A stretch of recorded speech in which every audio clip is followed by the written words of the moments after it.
Hello friends, આજે હું તમારી સાથે શેર કરીશ 100% માર્કેટ જેવી ખારી સિંગની રેસીપી. તો ખારી સિંગ પ્રોટીન અને ફાઇબરનો ઉત્તમ સ્ત્રોત છે, જેને આપણે એકદમ નવી ટ્રીક સાથે કુકરમાં તૈયાર કરીશું. સાથે સિંગને મીઠાના પરફેક્ટ માપ સાથે બનાવીશું અને તેને એવી રીતે શેકીશું કે તેનો દરેક દાણો એકદમ ક્રિસ્પી અને ખાવામાં બજાર જેવું જ લાગે. તો ફક્ત 30 રૂપિયામાં ડબ્બો ભરીને તૈયાર થતી ખારી સિંગ એકવાર આ નવી ટ્રીક સાથે ટ્રાય કરવા જેવી છે. તો ચાલો રેસીપી શરૂ કરીએ. તો ખારી સિંગ બનાવવા માટે મેં અહીંયા 2 કપ અને વજનમાં 300 ગ્રામ જેટલા કાચા સિંગદાણા લીધા છે. અહીં મેં દેશી મગફળીનો ઉપયોગ કરેલો છે, જેના દાણા મોટી સાઇઝના અને લાલ કલરના હોય છે. રેગ્યુલરમાં આ રીતના જે ગુલાબી રંગના અને નાની સાઇઝના દાણા આવે છે, તેનો ઉપયોગ આપણે ખારી સિંગ બનાવવા માટે નથી કરવાનો. હવે અહીં આપણે સિંગદાણાને પ્રેશર કુકરમાં એડ કરી દઈશું અને હવે જે કપથી મેં સિંગ લીધેલી હતી તે જ કપના માપથી મેં પાણી લીધેલું છે. તો અહીં 2 કપ જેટલું પાણી પ્રેશર કુકરમાં એડ કરી દઈશું. તો જે કપથી આપણે સિંગ લેતા હોઈએ તેટલા જ પ્રમાણમાં પાણી પણ લઈ લેવાનું. હવે મેં અહીંયા ચમચીના માપથી એક નાની ચમચી જેટલું મીઠું લીધું છે. તેને પ્રેશર કુકરમાં એડ કરી દઈશું અને સારી રીતે મિક્સ કરી લેવાનું છે. ત્યારબાદ પ્રેશર કુકરનું ઢાંકણ બંધ કરી મીડિયમ ગેસની ફ્લેમ પર એક વિસલ કરી લેવાની છે. તો મિત્રો, અહીં આપણે સિંગને વધુ પડતી નથી બાફવાની. જો સિંગ ઓવરકુક થઈ જશે તો જ્યારે આપણે તેને શેકીશું તો તે અંદરથી થોડી એવી પોચી રહી જશે. તો એક વિસલ પછી આપણું કુકર ઠરી ગયું છે.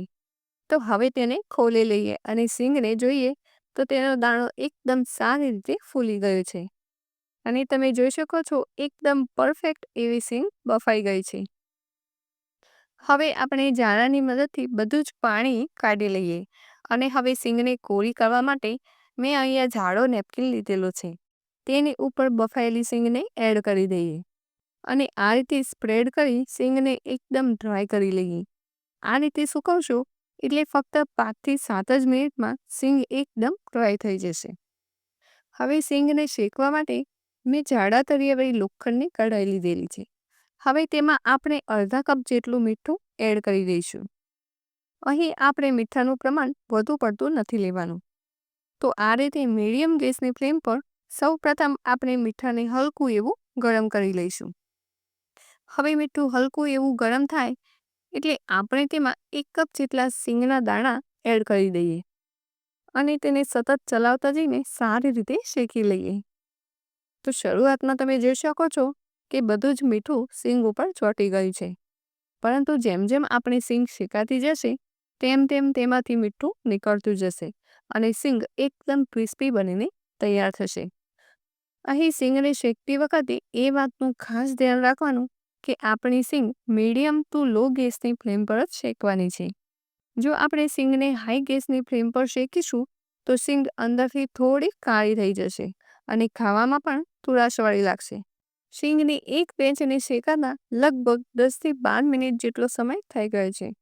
તો એકદમ પરફેક્ટ એવા આપણા સિંગદાણા પણ શેકાઈ ગયા છે. તો તેને હવે એક પ્લેટમાં કાઢી લઈએ અને આ જ રીતે આપણે બીજા સિંગદાણાને પણ શેકી લઈશું. તો આ સિંગ ખાવામાં એકદમ ક્રિસ્પી તૈયાર થશે, જેને બનાવવી એકદમ સહેલી છે. તો અહીં તમે જુઓ ખૂબ જ ઓછા ખર્ચમાં ડબ્બો ભરીને ખારી સિંગ તૈયાર થઈ ગઈ છે. તો તૈયાર થયેલી આ ખારી સિંગને તમે કોઈ પણ એરટાઇટ ડબ્બામાં ભરી મહિનાઓ સુધી સ્ટોર કરી શકો છો.